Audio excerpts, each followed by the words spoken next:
Greetings from Prog Monster. My name is Murph, and I'm the host of this show. So this is the third part of my Collectibles series. I decided after I'd been on YouTube for about 3 months that all the stuff I collected over those 3 months, I wanted to do a video on it. So I did. I decided rather than do one video, because I had a lot of stuff, I decided to break it into 3 parts. If you've been watching so far, you've seen the first 2 parts, and the first part was prog music, progressive rock. Second part was hard rock and heavy metal.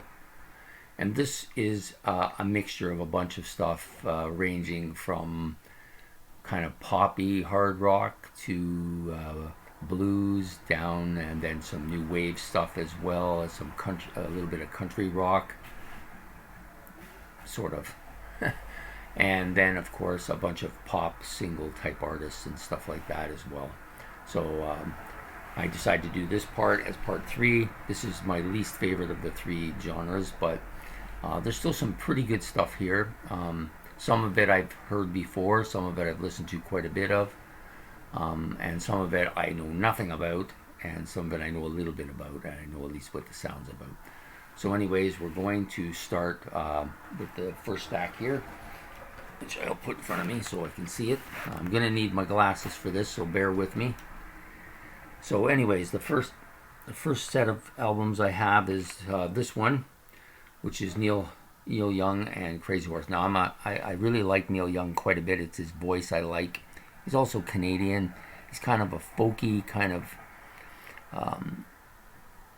bluesy, mellow type music, but he does have some hard stuff as well, and I think Crazy Horse is one of those groups that has it. I've not listened to this album. I don't know a thing about it, and my kind of scanning the back of the album, I don't know any of these tracks by name. It's got a little booklet, not too much of a booklet, just basically the lyrics. That's about it. Now, I don't, oh yeah, okay, so he's got like Frank Ponchos, San Pedro, and Billy Talbot, and Ralph Molina on here. I'm not sure when this album was released. It says 94, so it's fairly, for him, it was been around the same time as his Freedom album. Okay, the other one is this Russ Never Sleeps. Now, I know this album. I don't know. I've never owned it before. It came out in '79, in the height of my music days, so I am familiar with it. Of course, there's My, Hey, Hey. Who doesn't know that song? And there's probably a host of other ones here, out of the blue, and the other one is Into the Black. So there's the 2 of them. There's probably quite a bit on here I would recognize to hear, but not necessarily by name. So anyways, Neil Young and Crazy Horse. Let's look at the book here. Comes with a book as well. Pretty much the same, just your lyrics, and I'm looking for a section that says who's on it. Doesn't say who the musicians are on it, but it's probably a similar group of guys, I would think, but I don't know for a fact. Anyways, I look forward to listening to this. I've never owned it before. I've seen it many times. It's just never gotten around to buying it. So I'm looking forward to that one. This album I used to own and know quite a bit. I listened to it quite a bit. Just about every track on this album is good. Very bluesy, rhythm and bluesy type thing. Tommy Shannon on bass, Chris Whipper Layton on drums, and of course Stevie Ray Vaughan doing vocals and guitar. And he does an amazing job on this. So this is an excellent album. I'm looking forward to revisiting it. I had it originally in cassette because I went through a album phase and then a cassette phase, and now I'm into a CD phase. So there you go. So this one I have never listened to. Santana. I've always wanted to listen to his stuff, but for some reason I never got quite around to buying any of it. It's got the song Smooth on it, which I recognize. I don't really recognize too much of the other stuff, but I'm just basically scanning it, not really studying it or anything. Just take out the booklet and see what we're dealing with here. Yeah, it's a pretty extensive booklet. All of it. Apparently Eric Clapton's featured on the album as well. So this, I think, will be a good listen to. You know, it's what it is when you're discovering new music. You don't know really what you get. And sometimes I used to buy albums just by the way they looked on the cover, or by some musician that I recognized and had a kind of an idea what he might sound like. I don't know anything about this except for that it's Green Day, so we'll give it a listen to and find out whether we like it or not. I tend not to like grunge music, so if this has a bit of a grunge sound to it, I probably won't like it, but we'll give it a shot and see what we find out. I Mother Earth, a Canadian grunge band, maybe. They have some grunge elements to their music, I've heard. I've actually listened to this album in part once already, so I got a kind of a feel for what it's like. It's a little bit poppy, but I'll give it a try. This album I look forward to listening to. I'm not a huge Eric Clapton fan. Okay, so I'm going to tell you right off the bat, I'm not a big fan of his. It's not that I dislike him. I like some of the music he's done, but just in general, I don't really like his individual solo stuff. But this has a lot of Cream ballads on it, and Derek and the Dominoes, and yeah, just a lot of, and some of his solo stuff as well. So it's a nice mix of stuff. So I'm not really into collections, but this one I'll listen to, just because I know that I'm not going to be buying all of Eric Clapton's CDs. I'm pretty sure that's not going to happen, so I'm okay with that collection. The next one up is a legendary band. This album by the Doors.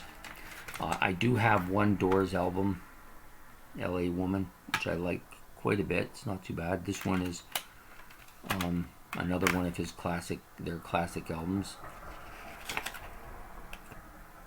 Yeah, I've not listened to this album in its entirety. That's for certain. I haven't. But of course, you know, they played so much on the radio, like Break On Through, Light My Fire. You know, these are all songs I know, and I'm not a Doors fan, or at least I never was a really big Doors fan. But I'll give it a try. The next piece of album I got was this. I'm not a big Creedence Clearwater Revival or CCR, but this has everything that I could want. It's another Collections. John Fogerty, Tom Fogerty, Stu Cook, and Doug Clifford, of course, the classic band. But just about every track on here I've heard or I know of. It's a pretty good listening to. For me, it's a perfect collection for me, because I'm not a person that's going to go and listen to a lot of Creedence Clearwater Revival, but I do like some of the hits and stuff. This album I bought mostly because of the Centerfold. I used to whistle that song all the time, which kind of irritated a lot of people. I've listened to it once. It's okay. It's kind of poppy. But we'll give it a little bit more of a chance. Looks like a pretty decent album. I like the cover. It's kind of funny. Kind of a late 70s, 80s cover. This one I recently did a review on. It's an Aerosmith album, so it gets a little higher rating than most albums just because of that. Even though it's a kind of a 90s pop machine Aerosmith album. I've also done this one recently too. I bought this for $1. How can you go wrong with that? One of my favorite albums. I've listened to it extensively. Want to hear more about this one, you can do my look back. Great album. I like the booklet in it too. Got a lot of information on how the album came about and how the songs came about, and a list of all the lyrics on all the songs, which is pretty standard, I think, in a lot of albums now. So there you have it, Paul Simon's Graceland. The next two, I'm not sure about. They used to say this, and I don't know when they said this, but it was probably in the 90s where they would say they were the greatest band of all time, and have a hard time buying any of that. I don't even know if they're in the top 50 bands of all time. We're talking about this band, U2. And this one is Zooropa, and this one is The War. And the only thing about War that I knew is Sunday Bloody Sunday, New Year's Day. There's a few hits on here. I don't mind that song Sunday Bloody Sunday, even though I know it's a bit of a rock staple on the radio. Same with this album. It's, you know, it's got some decent stuff, I suppose. Again, I'm not a big U2 fan, so I don't know how much I can expect out of enjoyment out of those albums. I might find one or two things that I never heard before, and that's why we do this thing, trying to find that one or two things that we just really like and add to our day. Okay, so that's the first stack out of the way. That's a more heavier stack. The next stack is going to be a little bit more poppy. There's a couple of what we would have called new wave albums from the day today. I'm not sure what they call them. This one is one of them, In Excess. I don't know a lot about this stuff, but I've heard this album's pretty good. So I'm going to give it a try and see what happens. Just by looking at it, it looks like it's pretty solid. It's got a nice little book as well. There you go. In Excess. This album I'm a little more familiar with. Men at Work. Land Down Under, of course. And Be Good Johnny. I know those songs. And again, we'll give it a chance. It was right in the height of the new wave experience. So I like to try a little bit of different stuff. There's a few other new wave bands I don't mind. Flock of Seagulls comes to mind, but generally in whole, they're not really amongst my favorite. Now we get into some other stuff. Lenny Kravitz, 5. I don't know anything about this album, but I figured I would give one Lenny Kravitz album a try, and this one came at the right price, so I figured this would be the one. There he is there. I have to say I enjoyed him in Hunger Games, so he gets some points for that. So we'll give this album a try, and we'll find out whether we like it or not. Lenny Kravitz, 5. Next up is Billy Joel. Now, Billy Joel, I've had some experience with listening to. I don't dislike his stuff. It's poppy. Got some catchy hooks. She's Always a Woman is on this album too, which is the one track that I do know. And I'm sure there's lots of stuff that I've heard by him that I didn't even know was him. So he has a good, decent voice. So I'm gonna give it a shot. There you go. Another recent thing, Gary Wright. Okay, I had to have this, if for no other reason than Dreamweaver's on here, a song that I loved as a child. When I was about 8 or 9, this song just caught me at the right time and the right moment, and I loved it. So the rest of the tracks I haven't got a clue about, but I figured, you know, for $1, which is what I paid for this album, I figured, you know what, I'll give it a chance. And this is one of the original albums too, because it doesn't have much of a booklet or anything. Released in '76, so it's fairly old. Give it a try. This album I had quite a bit of experience with. I never owned it, but I listened to almost all the tracks on here at different periods of time. I recently, when I got it, played the whole album again. Got some good stuff. It's poppy. Got some good kind of American rock type feel to it. You know, he could easily be a Bruce Springsteen type. This is, of course, an original album, so it just comes with this. That's it. There's nothing much to it, but we'll give it a listen to. I'm pretty sure it's an album I can play fairly regularly, and it won't wear me out. Now we get into this collection of this guy's vocals. I really love him as a vocalist. I'm not crazy about his studio stuff. It's a bit too poppy for me. But as a member of Genesis, he's a fantastic singer. At least early on he was. And he does the classics pretty good too. This is a live album by him. Serious Hits, they call it, live. Okay, so it's pretty much a collection of all of his pop stuff that he released after 1981 when he did started doing solo stuff. Another one of his solo albums. Some songs on here I recognize, but how could you not? I mean, the guy was the rage of the day. This is pretty good though. It's got a nice booklet in it about the album and all of the lyrics for all the songs. And then this last one by him, which is But Seriously It's Called. I'm going to put my glasses on. I'm having a hard time seeing again.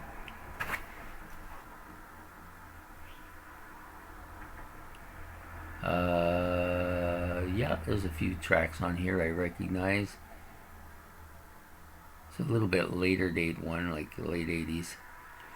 Still, I mean, it's hard to remember which Phil Collins album is which because his face is on every one of them and they all basically look the same after a bit, other than the original Face Value one, which we all are aware of. Okay, so moving on, we come to this album by a musician whose voice I equally love, but I like him a lot with the Eagles. I don't know much about his stuff here. I'm sure there's tracks on here I've heard. Don't recognize anything at a glance here. But Don Henley, Inside Job. Probably a decent album. One thing's for sure, his vocals are superior to most musicians, I think. Definitely the voice of the Eagles, in my opinion. Now, this album is a much later dated one too, like 2000, so who knows what this is about. We'll give it a try though. I've never owned anything by these guys. I've heard a few songs from them. Bare Naked Ladies, Stunts. So I figured, you know what, we're going to give them a try. I like to give some people a little bit more of a go than I would others, but I think they'll be pretty decent. Might be worth listening to on occasion. Now we get into a couple of albums that I know I'm going to like. This one I haven't even taken out of the packaging yet. Got it at Sunrise recently for $6.99. It's Eagles. What's the title of this album? I think this is just their first album.